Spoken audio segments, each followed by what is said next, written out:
ისტორია. წალკაში ყავდათ ქალი დაბმული 9 წელი. 9 წელი ყავდათ დაბმული, 9 წელი აუპატიურებდა სხვადასხვა კაცი და 9 წლის განმავლობაში გააჩენინეს 7 შვილი, რომელიც გაყიდეს. 7 შვილი. ეგ ისტორია, ეგ ხო ჩვეულებრივი კრიმინალია. დააკავეს ვინმე? და ეს თვითონ ამ საიდან გახმაურდა, ანუ საიდან გაიგეთ? ამის შესახებ არაერთი გადაცემა გაკეთდა, არაერთი სიუჟეტი გამოძიებაც აღიზრა. ეს ქალბატონი იყო დაღესტნელი, რომელიც ქართველმა შეყვარებულმა ხო რო წამოიყვანა საქართველოში და YouTube-ზე შეგეძლიათ ნახოთ ეს ქალი, დაღესტნელი ტყვე ქალი ესე ჩაწერდა. კი, აი მაქსათაურით გამახსენე სახელი. ეს იყო ჩემთვის ეს იყო ბრაზის, ზიზღის და უცველობის ყველაფრის შეგრძნება ერთად, იმიტომ რომ ამას ხო ქართველები ვაკეთებდით.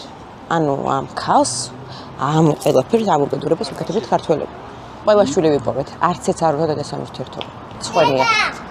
არდესაც და უქალფაშუაშია. აკრეკინება. არა. არა. დამატერიალიო, არ გეტკინოს მეტი. არა და ეს ხო არაფერშუაშია. არა, მაგრამ სხვენიათ დედის ისტორიის და არც ერთი შვილი არ ეკონტაქტება. არც ერთი მე ესეთი აღმართვა აკირება. ანუ ფინანსური ინტერესი ქონდათ მხოლოდ და ყიდდნენ და მორჩა. ანუ ვინც აუპატიურებდა თქვა იმის ვინც ნახეთ ეს ქალი იყო დაბმული ერთ-ერთი ქალბატონის სახლში.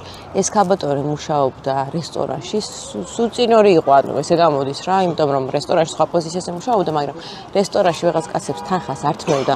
ეს კაცები მოყავდა და უშვებდა იმ ოთახში ამ ქალის გაუპატიურებისთვის. ანუ ბავშვების გაყიდვა მათი მიზანი, კი, ჩვეულებრივი ტრაფიკინგია.